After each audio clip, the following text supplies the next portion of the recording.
Ya, bueno, hablando de pubertad, para, en la pubertad va a suceder muchos cambios, tan igual lo que sucede en la menopausia, pero a la inversa. La niña va a nacer con cierto tipo de características, pero va a estar reprimido, va a ser, como les decía al inicio, no dependiente hasta la primera menstruación. Ahí empieza a ser dependiente de la FSH y LH y va a responder a las gonadotropinas, la parte del ovario. ¿Ya? Y de ahí empiezan todo el ciclo menstrual va a irse normalizándose. Entonces, una paciente en la pubertad va a tener cambios, ustedes ya lo han visto lo que es amenorrea, o sea, va a ser mucho más fácil para nosotros. Han visto lo que es amenorrea primaria, entonces por ahí han tenido que revisar esto de acá. De todas maneras han tenido que revisar, si no, cómo van a poder a avanzar en el tema. Entonces, no sé si por ahí alguien de ustedes puede contestar y me da su nombre. ¿Con qué escala de Tanner empieza la menarquia? 4. Ya. Bien, ¿qué esperamos en la de Tanner 4? ¿Qué vemos?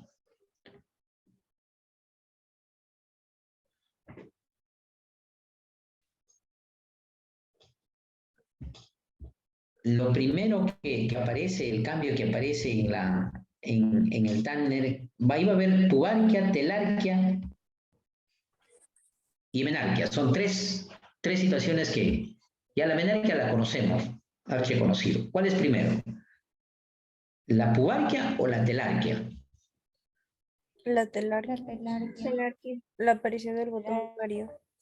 Bien, entonces ahí vamos a generar cambios que nos va a llevar. Entonces esta paciente ya está entrando en la pubertad, ¿no? Porque va a haber cambios estructurales que se van viendo en los caracteres sexuales externos. ¿Ya? Entonces, si esta paciente la tenemos en Tanner 4, entonces sale la pregunta, un Tanner 4, ¿cómo está? ¿Cómo está su parte hormonal? Que ya haya hecho menarquia, que haya presentado ya su menarquia.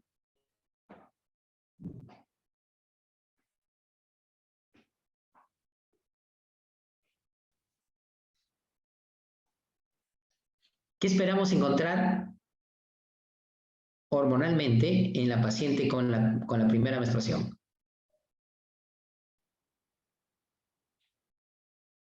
¿Cuánto de reserva tenía? Lo habíamos visto en la parte justo en la presentación de hoy día, lo hemos visto en la parte de fertilidad. 500.000 Así es, con 500.000, ¿qué? óvulos o folículos. Así es.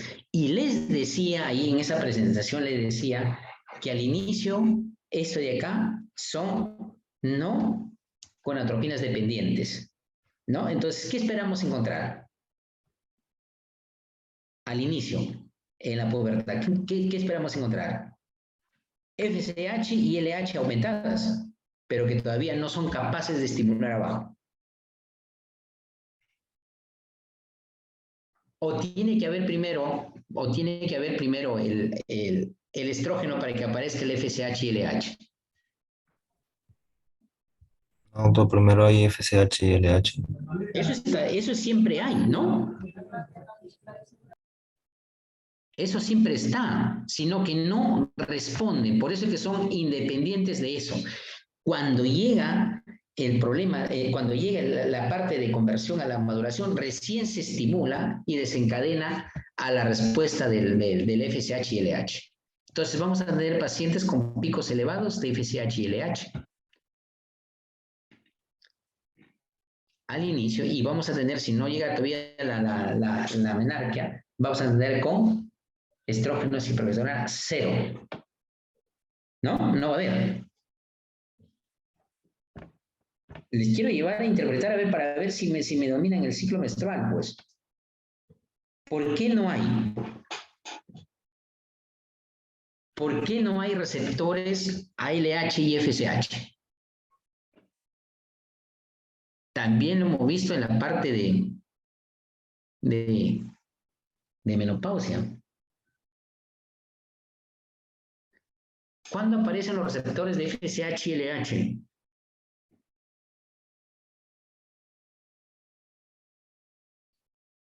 ¿O por qué aparece? ¿O dónde están?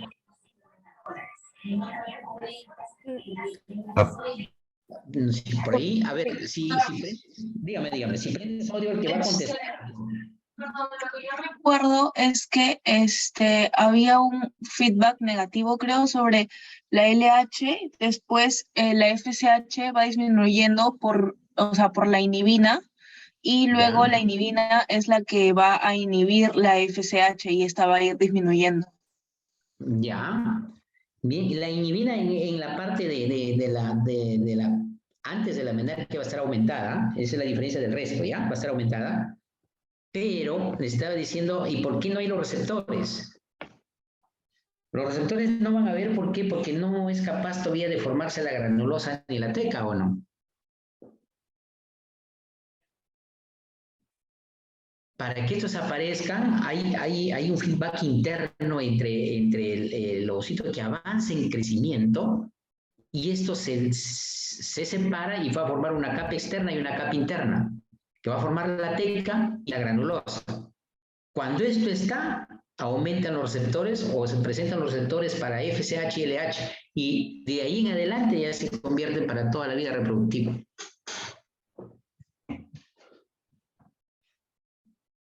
Ya. A ver en esta pregunta, por favor. Es función de la LH excepto como menarquia. ¿Qué hace la LH acá? El excepto podría ser la A. A ver, ¿qué dice? Estimula el crecimiento folicular, la LH. El excepto. Vamos a la rotura folicular. Participa en la formación del cuerpo amarillo. Estimula la producción de progesterona y provoca la ovulación. Doctor, la C, la D y la E sí son sus funciones. La A es la respuesta del La C, excepto. la D y la E sí son sus funciones de la LH. Yo creo que sería la A. La A. Ya. Vamos bien. Estamos bien. Ya. Muy bien. Entonces, imaginemos en una paciente adolescente que ya tiene TANER 4 y empezó su primera menstruación. ¿Ya? Empezó su primera menstruación.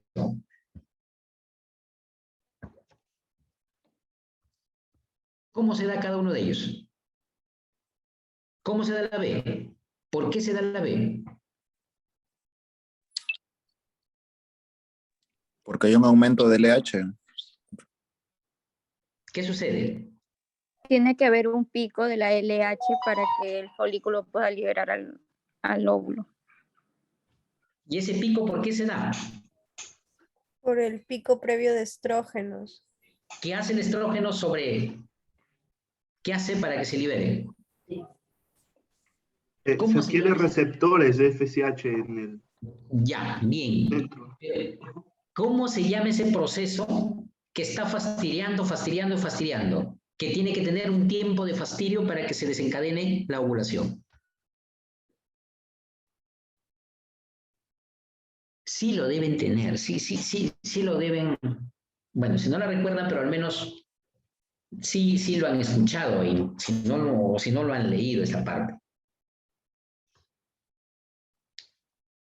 Porque si ese proceso no se da, no se desencadena nada, y ahí se queda, y se va a quedar un endometrio en la paciente, se va a quedar un endometrio proliferativo. ¿Se refiere al proceso de secreción, doctor? No, me refiero, hay un proceso, a ver si ustedes lo han leído así, el proceso de cebamiento. No, doctor, ¿podría No, explicarlo? doctor, no he encontrado ese término. ¿No han leído el proceso de cebamiento? No, No, doctor. Ya, el proceso de cebamiento es el proceso que está constantemente pegado, es el estrógeno. Entonces lo vamos a pasar un poquito eso, porque si no, no me van a poder entender, no vamos a poder entender un poquito más adelante. Ya. Participación del cuerpo amarillo, si se ve, estimulación de la producción de progesterona. O sea, si eso nosotros partimos, lo conocemos, eso vamos a entender el resto. Voy a salir de acá, entonces ya no voy a más preguntas, voy a salir para poder compartir la otra vez.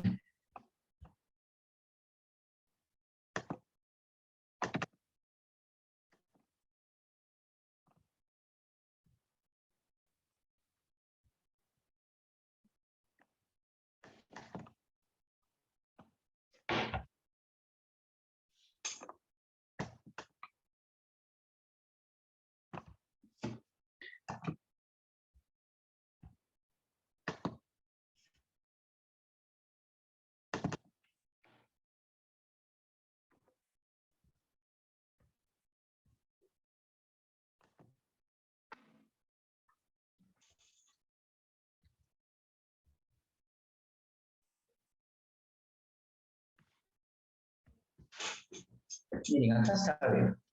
¿Sí se escucha? ¿Sí? Sí, doctor, pero no se observa.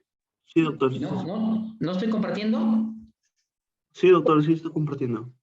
¿Sí? Es hipotálamo, hipófisis ovárico, dice. ¿Sí? ¿Sí se ve? No. No, doctor, se No, quedaron doctor. sus diapositivas de preguntas. A ver, espérate, se ha cruzado. Ya. O mejor, doctor, ponga compartir pantalla completa y así ya se ve sus cambios de documentos.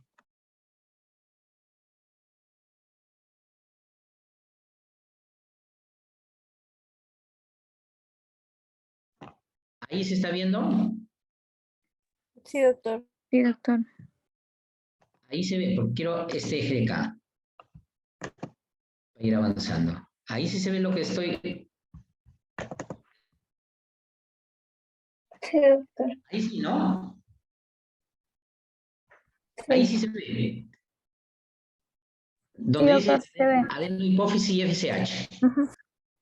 Dice, responde de forma pulsátil a los pulsos de GnRH, pero la intensidad de respuesta depende de los niveles de estrógenos. Los estrógenos inhiben la liberación, mientras que estimula la síntesis de gonadotropinas.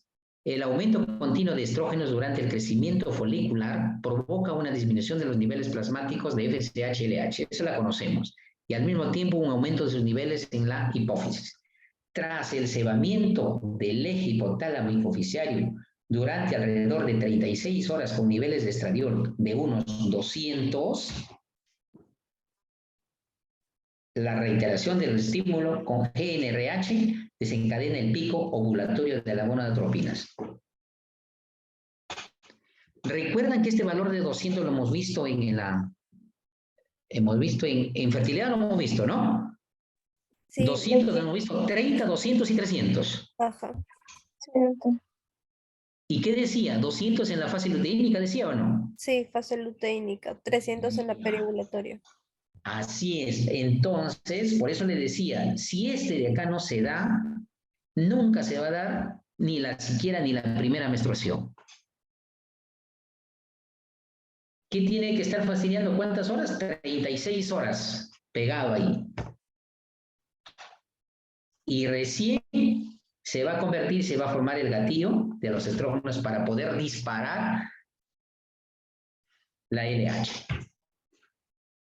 Por eso es que vemos nosotros tres picos. Primero hay un pico de estrógeno, de ahí un pico de FSH y de ahí el pico de LH. Y 24 horas después se produce la ovulación.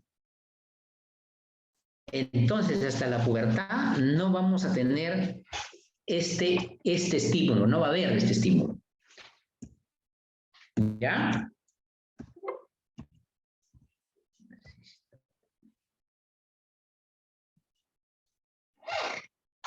Acá dice, producida fundamentalmente un núcleo, bueno, eso es lo que es la hipófisis, la vida media corta, por lo que su acción ejerce a través de una secreción mantenida y pulsátil que varía según el momento del ciclo menstrual. O sea, esto también trabaja en forma pulsátil tan igual que la LH, pero miren lo que dice, ¿ve? En forma pulsátil que varía según el momento del ciclo menstrual, con menor en la fase folicular de 90, o sea, es más lento los pulsos, incrementándose en el periodo periovulatorio cada 60 minutos. Y esto se convierte en la fase lútea. Y todo eso lleva a que sea hormonodependiente, gonadotrópica dependiente, y de ahí empieza la primera menstruación en las adolescentes. ¿Ya? ¿Vemos más preguntas o ya no damos el tiempo para poder ir relacionando? Sí, doctor. ¿No? ¿Sí tenemos tiempo? Sí, hasta las 10:30, doctor.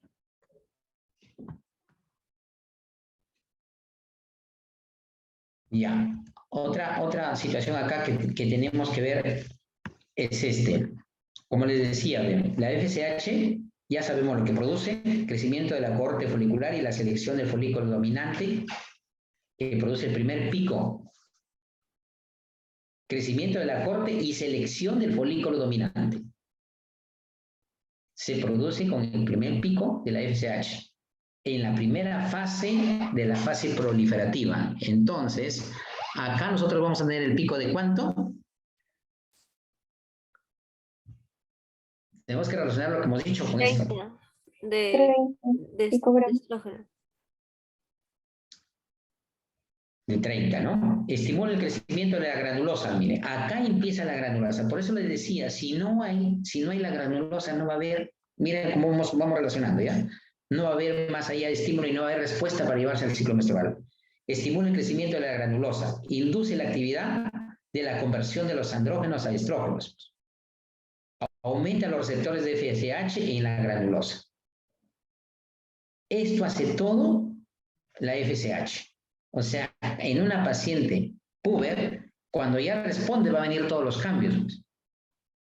Va a venir todos los cambios que conocemos de los estrógenos, porque hasta antes de los estrógenos todo ha sido crecimiento Tanner. Antes de la pubertad, antes de la menarquia, todo ha sido crecimiento Tanner. Nada más. Crecimiento fisiológico sin relación con estrógenos. De ahí va a venir todo lo que sabemos con la parte de estrógenos. ¿Cuándo va a desencadenar la respuesta al FSH y LH? Entonces, habiendo granulosa va a haber los receptores, si no, no hay. La LH es solamente una sola curva. La FSH decía que el primer pico se da, o sea, debe tener 2. Y la LH solamente es una sola curva. ¿Qué dice? Estimula el crecimiento de la teca. Miren, la FSH, ¿qué estimula? ¿Aumenta qué? Induce la actividad aromatasa en la granulosa. Estimula el crecimiento de la granulosa, mientras que la LH, la teca. ¿Ya? Favorece la luteinización del folículo postovulatorio.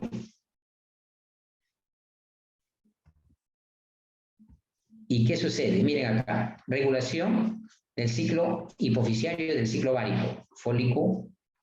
Folicogénesis. Desarrollo independiente de la secreción gonadotrópica.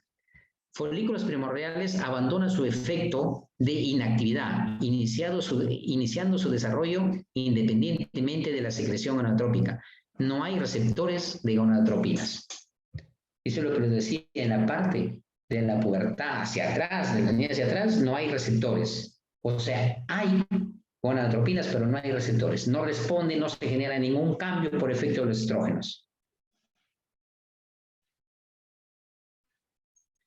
Desarrollo dependiente de las gonadotropinas. Posteriormente crece el folículo y se rodea el ovocito de la zona pelúcida, diferenciándose la granulosa y la teca. ¿Pero quién hace esto? Las gonadotropinas, formándose el folículo primordial o preantal. Aparece en la granulosa receptores para la FSH y estradiol, y posteriormente en la teca receptores de la LH y testosterona. Entonces, a la pregunta, ¿la paciente antes de la menarquia tiene receptores de FSH y LH? No. No, No tiene, ¿no? no. No tiene, porque ya lo vimos que es independiente, o sea, no actúa. ¿Ya? Y si no tiene, ¿qué no hay? ¿Qué no hay? No hay granulosa y no hay teca. ¿Sí? Ujú. Sí, doctor. Fase folicular precoz, lo que estábamos diciendo. ¿Qué sucede? Hay el reclutamiento folicular. O sea, acá ya son dependientes en la primera menstruación, sino que esto no se da seguido, se va dando un poco más distante, irregular primero y después se va regularizando. Fase folicular precoz, reclutamiento folicular. Debido a la acción de la FSH, las células de la granulosa proliferan. O sea, primero se forma una capita de la granulosa y después van formándose más capas y van apareciendo más células, formándose el folículo secundario o antrón. Va generando un espacio dentro, o antral. Va generándose un espacio con teca interna y externa, aumentando receptores de la FSH. Y se induce el sistema de conversión, ¿no? Que se transforma de los andrógenos a los estrógenos. Sintetizado en la teca por acción de la LH. Esto es responsable de la creación de un microambiente, por si acaso, esto es lo primero que se va a dar. Esto es responsable de la creación de un microambiente estrogénico necesario para el desarrollo del folicular. Solo evoluciona aquellos folículos primordiales en los que el inicio de su dependencia gonadotrópica coincide con el predominio de la FSH. Entonces, a la pregunta, ¿todos los folículos están cuando la niña nace, todos los folículos están al mismo nivel? Sí. ¿Y cuando llega a la pubertad, todos los folículos están al mismo nivel? No. ¿Qué dice acá? Dice, esto es el responsable de la creación de un microambiente estrogénico necesario para el desarrollo folicular. Solo evolucionan aquellos folículos primordiales en los que el inicio de su dependencia gonadotrópica, en el inicio de su dependencia, o sea, cuando son dependientes de las gonadotropinas, coinciden con el predominio de la FSH, o sea, coinciden con el pico, y con niveles bajos de LH, es decir, al final del ciclo ovárico, hasta 5 días del ciclo. Entonces, ¿qué quiere decir? Acá unos folículos se van a diferenciar de otros. Unos van a ser más grandes y van a ser más grandes y van a ser dependientes de su propia estimulación. Fase folicular media. Selección del folículo. Acá seleccionan cuál crece ya. El día 7 del ciclo. Del total de los folículos reclutados, o de todos los seleccionados, o sea, juntados, solo uno crea un ambiente en el cual solo él puede terminar de madurar y llega a la ovulación, no habiendo ningún folículo que responda en este ciclo a las gonadotropinas. O sea, acá se convierte lo que había antes, pero uno sí se convierte en dependiente y los otros no. Y empiezan a morir los otros y este empieza a crecer. Fase folicular tardía. Fase dominante. De 8 a 12 días del ciclo, el folículo seleccionado se va haciendo dominante de forma que controla el medio endocrino. O sea, uno llega a controlar todo el medio endocrino de la parte del ciclo menstrual, preparando al aparato genital y al eje hipotálamo pituitario para la ovulación. El folículo secundario o antral aumenta al máximo la proliferación de la granulosa y el antro folicular, por el que el folículo dominante tiene un mayor contenido de receptores para FSH. En esta fase el folículo es un folículo maduro o folículo de grafo. Y acá está la fase preovulatoria. 12 a 14 días del ciclo se alcanza el pico de estradiol. Pero ya vimos de 200 a 400, durante al menos 36 horas, que lo vimos en la otra del cebamiento, ¿no? Para que se produzca el pico de LH 16 a 24 horas antes de la ovulación. O sea, los picos se vienen continuados. Estrógeno, FSH, LH. Ahí están los tiempos, ¿ya? Y ahí, bueno, ahí se produce la ovulación. Ya sabemos por qué se produce. Esa es la otra parte del ciclo. Ya, el ciclo del endometrio, la fase secretoria. Esa es la parte que se puede ver ecográficamente. Entonces, esta parte ya es la que se ve ecográficamente.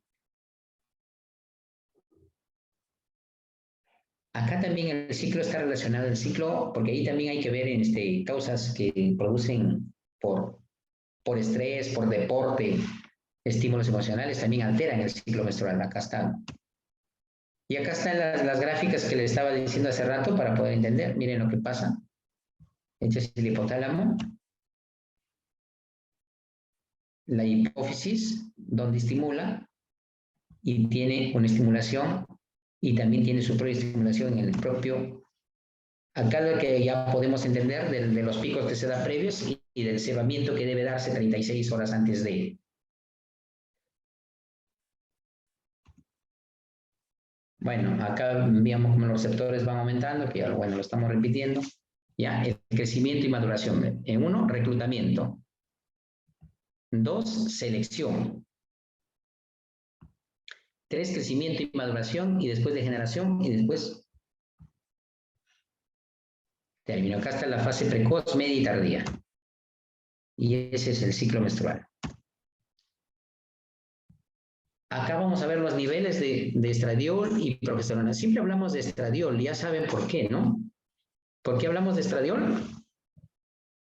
El ciclo menstrual lo relacionamos con estradiol. Y van a ver siempre en las gráficas que aparecen estradiol. ¿Por qué? Porque es el estrógeno de la edad reproductiva. Ya no están ahí, creo que algunos, ¿no? No A ver, sé, chicos, doctor. les decía, ¿por qué en el gráfico siempre aparece estradiol relacionado con el ciclo menstrual? Ya lo podemos contestar. Es el principal estrógeno en la mujer fértil. Muy bien, es en la edad reproductiva, mujer fértil es el principal, embarazo es otro, ¿no? Por eso que siempre va a aparecer eso. Ya, y acá vamos a ver la progesterona. Solamente se produce en el pico en la segunda mitad. ¿Ya? Entonces ya sabemos los picos en que se van a dar. Y acá está 200.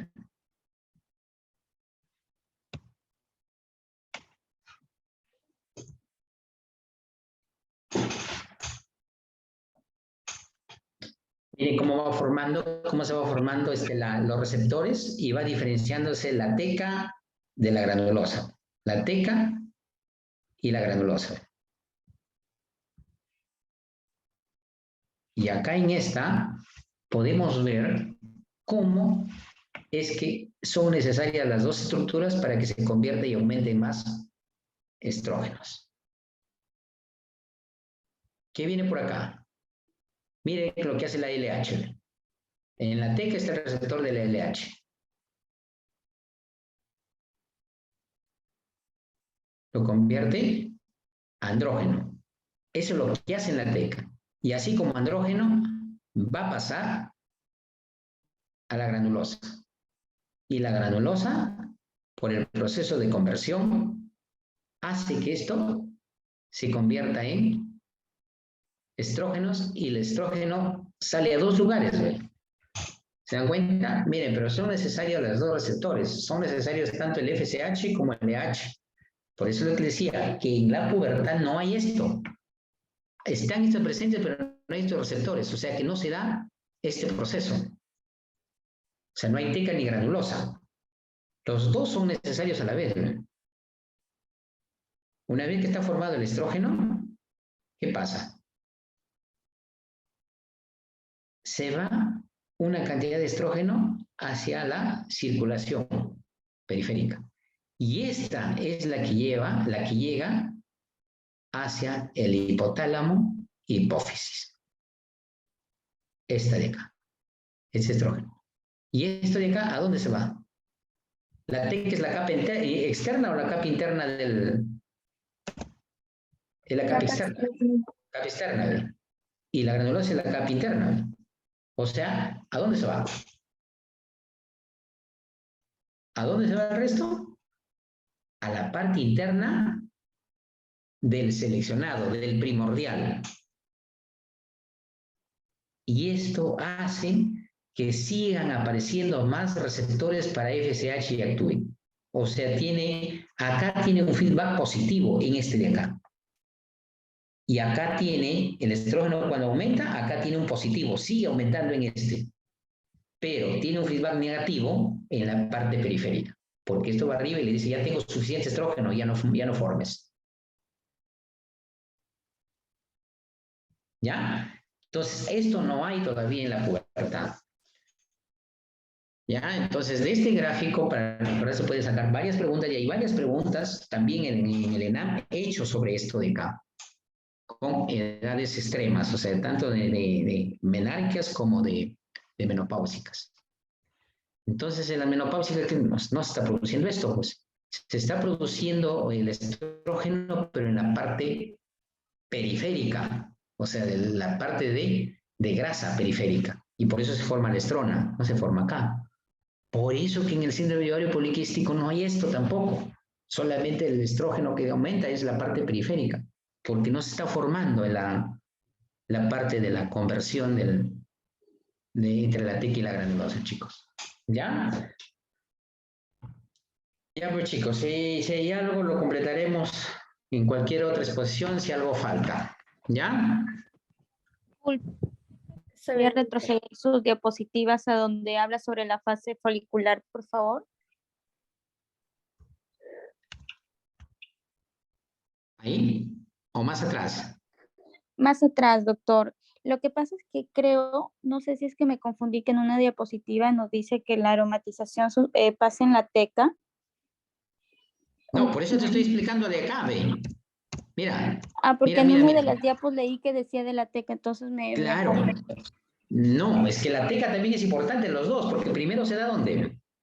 Si no hay, mira, si no hay LH, no se da nada, porque tiene que empezar de acá. O sea, ¿cuál es más importante para la conversión? ¿La teca o la granulosa? La teca del colesterol andrógeno. La teca, porque si esto no empieza, pues.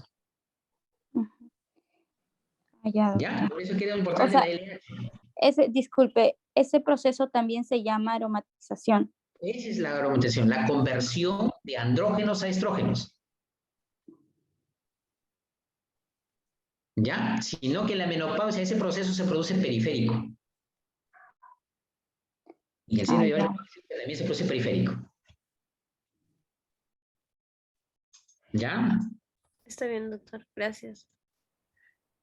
Ya, chicos, como les decía, pues ya, entonces les dejo su tiempo para que vayan a revisar para su seminario. Creo que quedan unos 10 minutos. Ya, y espero que en algo les haya servido la exposición, pues. Gracias, doctor. Gracias.